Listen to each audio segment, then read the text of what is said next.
তো বন্ধুরা প্রথমে তাকাবো রেমাল ঘূর্ণিঝড়টার দিকে। রেমাল ঘূর্ণিঝড়টার দিকে যদি অবস্থানটা দেখি, ঠিক একদম এই মুহূর্তে দাঁড়িয়ে তাতে করে দেখা যাচ্ছে যেটা আন্দামান এবং নিকোবর দ্বীপপুঞ্জের উপর দিয়ে হয়ে আস্তে আস্তে ঠিক এই জায়গাটাতে ঘুরপাক খাচ্ছে, অর্থাৎ একেবারে আন্দামান নিকোবর দ্বীপপুঞ্জ থেকে পেরিয়ে গিয়ে ঠিক বে অফ বেঙ্গলের কাছাকাছি কিন্তু এটা এই মুহূর্তে অবস্থান করছে। এবং ঝড়ের গতিবেগ যদি দেখি, সমুদ্রের উপরে ঝড়ের গতিবেগ এই মুহূর্তে রয়েছে 48 থেকে 50 কিলোমিটার প্রতি ঘন্টায়। তবে বে অফ বেঙ্গল থেকে যদি আমরা বেরিয়ে এসে আস্তে আস্তে একটু আন্দামান নিকোবর দ্বীপপুঞ্জ এলাকা দিয়ে যাই, সেখানে কিন্তু আমরা দেখতে পাচ্ছি সেখানে ঝড়ের গতিবেগটা কিন্তু অনেকটা বেশি রয়েছে, প্রায় 74 থেকে 75 কিলোমিটার প্রতি ঘন্টায় রয়েছে গতিবেগ। এবং এই মুহূর্তে আন্দামান এবং নিকোবর দ্বীপপুঞ্জ এলাকার উপর দিয়ে কিন্তু রেমাল ঘূর্ণিঝড় প্রভাবিত হচ্ছে, যার গতিবেগ যদি আমরা দেখে নিই সেখানে কিন্তু দেখা যাচ্ছে 55 থেকে 56 কিলোমিটার প্রতি ঘন্টায়, যেটা সমুদ্রের উপরিভাগে রয়েছে।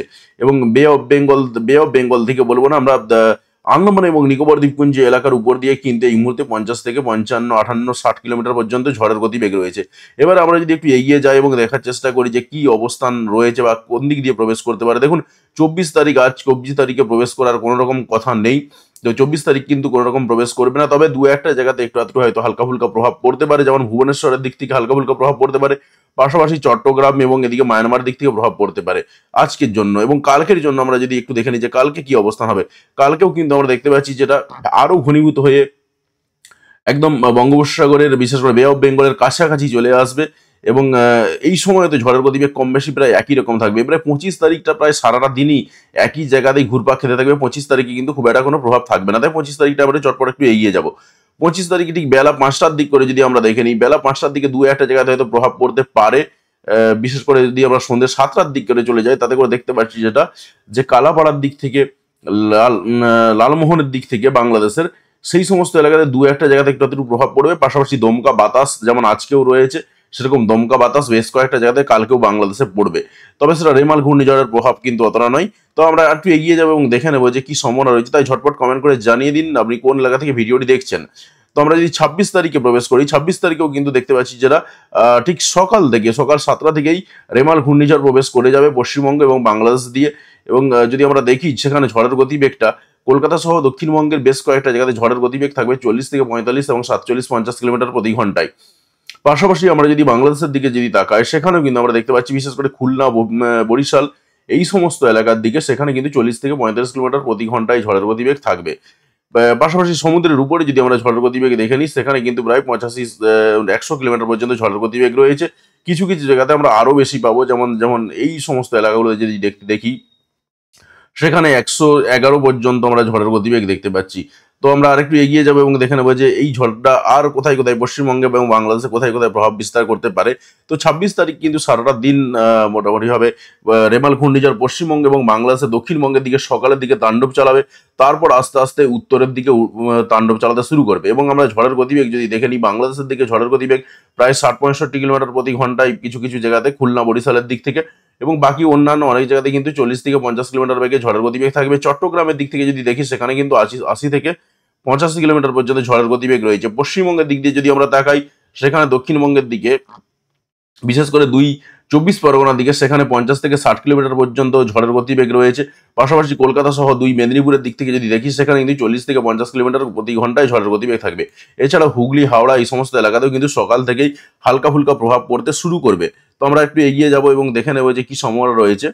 তো আমরা দেখলাম যেটা যে ঠিক দুটোর দিক করে কিন্তু আরো আরো বেশি মাত্রায় ঝোড়ো হাওয়া প্রবেশ করতে শুরু করবে, বিশেষ করে বরিশালের দিক থেকে। এবং বরিশাল এর দিক থেকে যদি আমরা ঝড়ের গতিবেগগুলো একটু দেখে নিই, যাতে করে দেখতে পাচ্ছি যেটা 80 থেকে 85 কিলোমিটার প্রতি ঘন্টায় ঝড়ের গতিবেগ থাকবে। পাশাপাশি গোটা চট্টগ্রাম জুড়ে, গোটা ত্রিপুরাতেও ঝড়ের গতিবেগ থাকবে প্রায় 50 থেকে 60 কিলোমিটারের মধ্যেই মোটামুটি থাকবে। ত্রিপুরার দিকে 50 থেকে 55 কিলোমিটার আমরা দেখতে পাচ্ছি। পাশাপাশি কিন্তু ময়মনসিংহ, এদিকে কালাই, রাজশাহী ডিভিশন, মেহেরপুরের দিক থেকে গোটা ময়মনসিংহ জুড়ে, পুরো এলাকার জুড়ে কিন্তু ভালো মাত্রার প্রভাব থাকবে। এছাড়াও কলকাতা সহ দক্ষিণবঙ্গ যদি দেখি আমরা, সেখানেও কিন্তু 50 থেকে 55 কিলোমিটার বেগে ঝড়ের গতিবেগটা থাকবে। আমরা আরেকটু এগিয়ে যাবো এবং দেখে নেবো গোটা 26 তারিখের আস্তে আস্তে, যত 26 তারিখ যত বেলা গড়াবে তত আস্তে আস্তে প্রভাবটা পড়তে থাকবে। তবে সিলেটের দিকে, বাংলাদেশের সিলেটের দিকে অতটা প্রভাব দেখতে পাচ্ছি না আমরা। বাকি সমস্ত জায়গাতেই কিন্তু ব্যাপক প্রভাব থাকবে। এবং দুটোর দিক করেও যদি আমরা দেখি, দুটোর দিক করে পশ্চিমবঙ্গের দিক দিয়ে একটু ঝড়ের গতিবেগ একটা কমে যাবে, মনে হবে যেন ঝড় আর নেই, প্রায় 50-52 কিলোমিটার বেগে ঝোড়ো হাওয়াটা থাকবে এই মুহূর্তে। তবে যদি বাংলাদেশের দিকে তাকাই আমরা, সেখানে কিন্তু প্রায় 85 থেকে 88-90 কিলোমিটার পর্যন্ত আমরা ঝড়ের গতিবেগ দেখতে পাচ্ছি। এবং 26 তারিখে সন্ধ্যের পরেতেও কিন্তু সকাল থেকেই বাংলাদেশে পুরো তাণ্ডব চালাবে রেমাল ঘূর্ণিঝড়। তবে পশ্চিমবঙ্গের দিকে তুলনামূলকভাবে একটু কম থাকবে, মাঝে মধ্যে কিন্তু দমকা বাতাস বেশ ভালো মাত্রায় দেবে, সেরকমই দেখতে পাওয়া যাচ্ছে। আমরা 27 তারিখে প্রবেশ করেছি, 27 তারিখেও কিন্তু একই রকম অবস্থা দেখতে পাচ্ছি, যে 27 তারিখেও রেমাল ঘূর্ণিঝড়ের প্রভাব কিন্তু ভালো মাত্রায় থাকবে পশ্চিমবঙ্গের দিকে, বাংলাদেশের দিকে, সব দিক থেকে। এবং সারা রাত 27 তারিখটা সারা রাত বা 26 তারিখের রাতটা পুরোটাই কিন্তু তাণ্ডব চালাবে। 26 থেকে শুরু করে একদম আমরা 27 তারিখে যেমন প্রভাব দেখতে পাচ্ছি, 27 তারিখের পরে পরে যদি আমরা দেখি 28 তারিখে প্রভাব থাকবে। তবে 28 তারিখে প্রভাবটা পরে দেখতে পাচ্ছি পশ্চিমবঙ্গের দিক দিয়ে কিছুক্ষণের জন্য কেটে যাবে, সবসময়ের জন্য থাকবে না। এবং 28 তারিখে বাংলাদেশেও বেশ কিছু জায়গাতে প্রভাব কেটে যাবে সন্ধে 6টার পরেতে, সেরকমই দেখা যাচ্ছে। এবং তারপরে পরে যেটা শুরু হবে, যে একটা নিম্নচাপের মতন পরিবেশ তৈরি হবে, অর্থাৎ 29 তারিখটা পুরোটাই নিম্নচাপের পরিবেশ তৈরি হবে। তবে পশ্চিমবঙ্গের দিক দিয়ে এই কোনো রকম খুব একটা প্রভাব দেখতে পাচ্ছি না আমরা। এবং আমরা 30 তারিখের দিক থেকেও দেখতে পাচ্ছি যেটা হালকা ফুলকা একটু নিম্নচাপের মতন একটা প্রভাব তৈরি হবে, এর বেশি কিন্তু থাকছে না আর। 31 তারিখের দিক থেকে একেবারেই কেটে যাচ্ছে, 31 তারিখেও খুব একটা দেখা যাচ্ছে না প্রভাব, হালকা ফুলকা একটু নিম্নচাপের মতন প্রভাব থাকবে, এছাড়া কিন্তু আর খুব একটা কিছু নেই। 1 তারিখের দিকে যদি আমরা চলে যাই, 1 তারিখের দিক থেকেও হালকা ফুলকা একটু নিম্নচাপের মতন প্রভাব থাকবে, এছাড়া কিন্তু আর খুব একটা কোথাও কিছু থাকবে না। অর্থাৎ বলা যেতে পারে আবার 2 তারিখে আবার প্রভাব দেখতে পাচ্ছি নিম্নচাপের, যেহেতু বিভিন্ন জায়গাতে ছেড়ে আসা নিম্নচাপগুলো আস্তে আস্তে প্রবেশ করবে। অর্থাৎ আমরা দেখলাম যেটা মেনলি 26 তারিখ থেকে শুরু করে 28 তারিখ পর্যন্ত এর মারাত্মক প্রভাব থাকবে। 29 তারিখে তুলনামূলকভাবে একটু আমরা কম প্রভাব দেখতে পাচ্ছি, এবং 28 তারিখে যদিও বা কম, তার সত্ত্বেও প্রভাবটা ধরে নেওয়া যেতে পারে 28 তারিখেও কিন্তু অনেকটা সময় ধরে প্রভাবটা থাকবে। তো ওভারঅল 26 তারিখ এবং 27 তারিখে এই দুটো দিন রেমাল ঘূর্ণিঝড়ের তাণ্ডবটা চলবে। পাশাপাশি এই একই সময়তে কিন্তু ব্যাপক পরিমাণে বৃষ্টিপাতও হবে। আজকে যদি আমরা দেখে নিই কোথাও কোনো রকম বৃষ্টিপাতের সম্ভাবনা রয়েছে কিনা, আজকে আমরা খুব একটা কোথাও বৃষ্টিপাত পাবো না আশা করি। তা সত্ত্বেও আজকে এই দিনটা একটু দেখে নেবো যে বৃষ্টিপাত কোথাও কোনো রকম সম্ভাবনা রয়েছে কিনা। আস্তে আস্তে একটু এগিয়ে যাচ্ছি, আমরা দেখছি যেটা যে আজকে বৃষ্টিপাত বলতে দুটোর দিক করে বৃষ্টিপাত হতে পারে, 2-1টা জায়গাতে, সেরকমই দেখা যাচ্ছে। 2 বা 3টের দিক করে আপনি ধরে চলতে পারেন, 5টার দিক করে বৃষ্টিপাত হবে। আমরা 2 মেদিনীপুরের দিক থেকে বৃষ্টিপাত দেখতে পাচ্ছি, বিশেষ করে যদি আমরা দেখি কেশিয়ারি, বেল্লা এই সমস্ত এলাকাতে সব থেকে বেশি বৃষ্টিপাত হবে। পাশাপাশি কিন্তু আমরা খড়গপুরের দিক থেকে, মেদিনীপুরের দিক থেকে, বালিচকের দিক থেকে, পিংলার দিক থেকে, পাঁশকুড়া, ময়না এই সমস্ত এলাকা থেকে, ভগবানপুর, বাজকুল, মোহনপুর, কোলাঘাট, তমলুক এই সমস্ত এলাকার দিকে, মহিষাদলের দিক থেকে, অর্থাৎ 2 মেদিনীপুরের দিক থেকে এবং ঝাড়গ্রামের দিক থেকে সব থেকে বেশি বৃষ্টিপাত রয়েছে। পাশাপাশি আমরা যদি সাউথ 24 পরগনার দিকে চলে যাই, গোসাবার দিকে, জয়নগর দিকে, সেখানেও কিন্তু বৃষ্টিপাত একটু আধটু রয়েছে, এবং এই বৃষ্টিপাতটা আপনি ধরে চলতে পারেন 5টার দিকে শুরু হবে। পাশাপাশি আমরা যদি চট্টগ্রামের দিকে তাকাই, বাংলাদেশের চট্টগ্রামের দিকেও কিন্তু বৃষ্টিপাতের সম্ভাবনা রয়েছে ভালো মাত্রায়। ওই একই সময়তে 5টার দিক করে বৃষ্টিপাতটা হয়তো হবে। তারপর আস্তে আস্তে বৃষ্টিপাতটা কেটে যাবে। আজকে আর সেভাবে বৃষ্টিপাতের সম্ভাবনা অন্ততপক্ষে দেখতে পাওয়া যাচ্ছে না। রাত্রের দিকে ত্রিপুরার দিকে একটু আধটু বৃষ্টিপাত হতে পারে, বাংলাদেশের ফেনীর দিকে একটু আধটু বৃষ্টিপাত হতে পারে রাত্রি 10টা বা 12টার দিক করে। এছাড়া কিন্তু খুব একটা বৃষ্টিপাত দেখা যাচ্ছে না।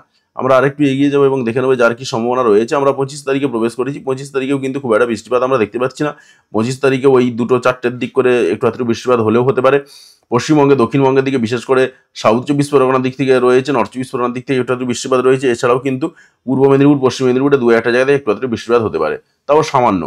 পাশাপাশি খুলনা, বরিশালের দিক থেকে বৃষ্টিপাত দেখতে পাচ্ছি বাংলাদেশের। এছাড়াও গোটা ত্রিপুরা জুড়ে ব্যাপক বৃষ্টিপাতের সম্ভাবনা রয়েছে 25 তারিখ।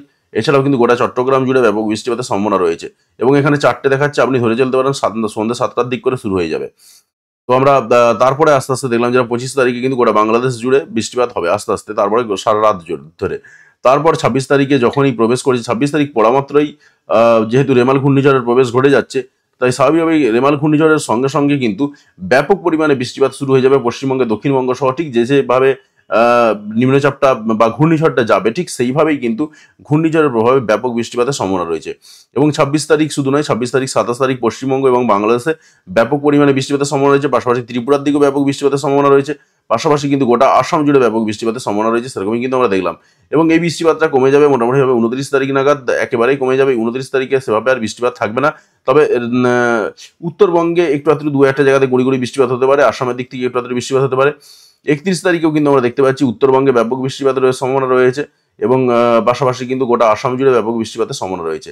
1 তারিখেও কিন্তু একই রকম সম্ভাবনা দেখতে পাচ্ছি আমরা, অর্থাৎ দক্ষিণবঙ্গে কিন্তু অতটা বৃষ্টিপাত নেই, কিন্তু উত্তরবঙ্গে ব্যাপক পরিমাণে বৃষ্টিপাত হবে। এবারে যদি বৃষ্টিপাতের একটু পরিমাণটা দেখে নিই, দেখুন 3 দিনে যে বৃষ্টিপাতের পরিমাণটা দেখছি আমরা, তাতে করে দেখা যাচ্ছে দক্ষিণবঙ্গে সবথেকে বেশি বৃষ্টিপাত, উত্তরবঙ্গে অল্প স্বল্প বৃষ্টিপাত রয়েছে। পরের 5 দিনে যখন আমরা দেখতে পাচ্ছি যেটা উত্তরবঙ্গেও ব্যাপক বৃষ্টিপাত, দক্ষিণবঙ্গে ব্যাপক বৃষ্টিপাত। তবে পশ্চিমবঙ্গের সব জায়গাতে যে ব্যাপক বৃষ্টিপাত রয়েছে এমনটা কিন্তু নয়। আগামী 5 দিনে যে বৃষ্টিপাত রয়েছে তার মধ্যে বাঁকুড়া, পুরুলিয়াতে তুলনামূলকভাবে অনেক কম বৃষ্টিপাত রয়েছে। বাকি অন্যান্য জেলাগুলোতে কিন্তু ব্যাপক বৃষ্টিপাতের সম্ভাবনা রয়েছে এবং গোটা বাংলাদেশ জুড়ে কিন্তু ব্যাপক পরিমাণে বৃষ্টিপাতের সম্ভাবনা রয়েছে এবং আগামী 10 দিনের জন্য যদি অবস্থানটা দেখে নিই তাতে করে দেখা যাচ্ছে যে গোটা বাংলাদেশ জুড়ে এবং ব্যাপক বৃষ্টিপাতের সম্ভাবনা রয়েছে। তবে সবথেকে বেশি বৃষ্টিপাতেরও কিন্তু রয়েছে আসামের দিক থেকে এবং পাশাপাশি আলিপুরদুয়ার, কোচবিহার এই সমস্ত এলাকার দিক থেকে যদি আমরা দেখি প্রায় 500 মিলিমিটার পর্যন্ত বৃষ্টিপাত রয়েছে 10 দিনে যে বৃষ্টিপাতটা হবে তার পরিমাণ। পাশাপাশি আমরা যদি বাংলাদেশের দিকে তাকাই সেখানেও কিন্তু দেখতে পাচ্ছি সিলেটের দিক থেকে, ময়মনসিংহের দিক থেকে সেখানেও কিন্তু প্রায় 400 মিলিমিটার 500 মিলিমিটার মতো বৃষ্টিপাত রয়েছে। অর্থাৎ ব্যাপক বৃষ্টিপাত হওয়ার সম্ভাবনা রয়েছে এই 10টা দিনেতে, ব্যাপক পরিমাণে বৃষ্টিপাত হবে। এবারে যদি আমরা আলিপুর আবহাওয়া দপ্তরের রিপোর্টের দিকে তাকাবো, দেখুন যেটা মৌসুম ভবন থেকে দেখাচ্ছে কোন দিক দিয়ে ঘূর্ণিঝড়টা প্রবেশ করবে, এরা কিন্তু পয়েন্টটা দেখাচ্ছে যেটা যেটা আমরা দেখছিলাম উইন্ডিতে স্বাভাবিকভাবে একই রকম জিনিস, সেটাকে আমি ওই জন্য আর আলাদা করে দেখালাম না। খুলনা, বরিশাল দিয়েই কিন্তু এটা প্রবেশ করছে, তা পশ্চিমবঙ্গের দিক দিয়ে প্রভাবটা থাকবে। এবারে আমরা একটু দেখে নেবো যে আজকে কোথাও আবহাওয়ার অবস্থা কিরকম বলছে আলিপুর আবহাওয়া দপ্তরের পক্ষ থেকে। প্রথমে নর্থ বেঙ্গলটা আমরা দেখে নিচ্ছি। নর্থ বেঙ্গলে বৃষ্টিপাতের সম্ভাবনার কথা বলা হচ্ছে আজকে এবং কালকের জন্য হালকা ফুলকা বৃষ্টিপাত হবে। তারপর থেকে অর্থাৎ 26 তারিখ থেকে শুরু করে একদম 30 তারিখ পর্যন্ত হালকা থেকে মাঝারি ধরনের বৃষ্টিপাতের সতর্কতা রয়েছে এবং কম বেশি সব জেলাগুলোতেই রয়েছে। পাশাপাশি আজ এবং কালকের জন্য শুষ্ক শুকনো আবহাওয়া যাবে কোচবিহার, নর্থ দিনাজপুর, সাউথ দিনাজপুর, মালদা এবং তার সঙ্গে মনে হয় আলিপুরদুয়ারও রয়েছে। এই কয়েকটা জেলাতে কিন্তু শুষ্ক শুকনো আবহাওয়া যাবে আজকে এবং কালকের জন্য। তারপর 26 তারিখ থেকে কিন্তু হালকা থেকে মাঝারি বৃষ্টিপাতের সম্ভাবনা রয়েছে। সতর্কতার দিকে যদি আমরা তাকাই, সতর্কতা আজকালের জন্য কোনো রকম সতর্কতা নেই। তবে 26 তারিখ থেকে শুরু করে 26, 27, 28 এই 3টে দিনের জন্য ভারী বৃষ্টিপাত এবং তার সঙ্গে 30 থেকে 40 কিলোমিটার বেগে ঝোড়ো হাওয়া এবং অতি ভারী বৃষ্টিপাতের সতর্কতা রয়েছে। তবে হলুদ সতর্কতা জারি করা রয়েছে। উত্তরবঙ্গে অতটা সতর্কতা নেই। পাশাপাশি আমরা যদি দক্ষিণবঙ্গের দিকে তাকাই সেখানে কিন্তু আমরা দেখতে পাচ্ছি যে আজকে হালকা ফুলকা বৃষ্টিপাতের কথা বলা হচ্ছে সব জায়গা থেকে। তবে 26 তারিখ থেকে শুরু করে একদম 26 তারিখ, 27 তারিখ এবং 28 তারিখ এই 3টে দিনের জন্য মোটামুটিভাবে হালকা থেকে মাঝারি বৃষ্টিপাতের কথা বলা হচ্ছে। তারপর আবার 29 তারিখ থেকে বৃষ্টিপাতটা কমে যাবে সেরকম কথা বলা হচ্ছে। আমরা যদি একটু তাকাই বাকি অন্যান্য জেলাগুলোতে, সবকটা জেলাতে কিন্তু কম বেশি আমরা একই ধরনের অবস্থা দেখতে পাচ্ছি। আজকে কোথাও একটু আধটু বৃষ্টিপাতের কথা বলা হচ্ছে, আবার কোথাও শুষ্ক শুকনো আবহাওয়ার কথা বলা হচ্ছে। যেমন পশ্চিম বর্ধমান, বীরভূম, মুর্শিদাবাদ, নদিয়া এই সমস্ত জেলাগুলোতে আজকে শুষ্ক শুকনো আবহাওয়ার কথা বলা হচ্ছে। পাশাপাশি পূর্ব বর্ধমান, বাঁকুড়া, পুরুলিয়া এই সমস্ত এলাকাগুলোতেও শুষ্ক শুকনো আবহাওয়ার কথা বলা হচ্ছে। তবে কাল থেকে সব জায়গাতেই টুকটাক বৃষ্টিপাতের সম্ভাবনার কথা বলা হচ্ছে। এবারে সতর্কতার দিকে যদি তাকায়, দেখুন আজকালের জন্য সতর্কতা যেটা রয়েছে, হলুদ সতর্কতা জারি করা রয়েছে। বাজ পড়ার সতর্কতা রয়েছে আজকে কম বেশি। কাল থেকে একটু আধটু ঝোড়ো হওয়ার সতর্কতা রয়েছে, 30 থেকে 40 কিলোমিটার বেগে ঝোড়ো হওয়া। তবে 26 তারিখ থেকে শুরু করে একদম 28 তারিখ পর্যন্ত যেটা বলা রয়েছে 70 থেকে 80 কিলোমিটার বেগে ঝোড়ো হওয়া, তারপরে 60 থেকে 70 কিলোমিটার বেগে ঝোড়ো হওয়া। অর্থাৎ 26 তারিখে সব থেকে বেশি ঝোড়ো হওয়ার সতর্কতা রয়েছে। 70 থেকে 80 কিলোমিটার বেগে ঝোড়ো হওয়া, যেহেতু রেমাল ঘূর্ণিঝড়ের প্রভাবটা কাজ করছে এবং সবকটা জেলায় কিন্তু কম বেশি আমরা দেখতে পাচ্ছি বেশিরভাগ জায়গাতেই কমলা সতর্কতা জারি করা রয়েছে। পাশাপাশি বেশ কিছু জেলাতে আবার হলুদ সতর্কতারও জারি করা রয়েছে। তবে 70 থেকে 80 কিলোমিটার বেগে ঝোড়ো হওয়া এবং 50 থেকে 60 কিলোমিটার বেগে ঝোড়ো হওয়া কম বেশি বিভিন্ন প্রত্যেকটা জেলাতেই রয়েছে এবং তার সঙ্গে অতি ভারী বৃষ্টিপাতের সম্ভাবনাও কিন্তু রয়েছে এবং বাজ পড়ার সতর্কতাও কিন্তু জারি করা রয়েছে এবং কম বেশি সব জায়গাতেই কমলা সতর্কতা জারি করা রয়েছে এবং যারা মৎস্যজীবী রয়েছেন তাদের জন্য সতর্কতা করা রয়েছে যেটা যে 25 তারিখ থেকে শুরু করে একদম 27 তারিখ পর্যন্ত। 27 তারিখ বলছে, 27 তারিখের পরেও থাকবে টিল 27 মে মর্নিং রয়েছে। 27 তারিখ শুধু থাকবে না, 27 তারিখের পরেও কিন্তু এই সতর্কতা থাকবে। আশা করছি এটা প্রায় 29 তারিখ পর্যন্ত সতর্কতা থাকবে। তো এই সতর্কতা কিন্তু থেকেই যাবে, যেহেতু মোটামুটিভাবে নিম্নচাপ বলবো না, রেমাল ঘূর্ণিঝড়ের প্রভাবটা কিন্তু কাজ করছে।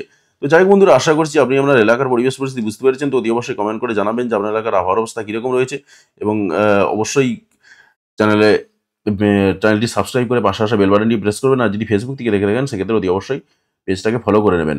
তো ভিডিওতে লাইক দিয়ে আমাদের উৎসাহ বাড়াবেন এবং বন্ধুদের সঙ্গে ভিডিওগুলি শেয়ার করতে কোনোভাবেই ভুলবেন না। ভিডিওটি দেখার জন্য আপনাকে অসংখ্য ধন্যবাদ।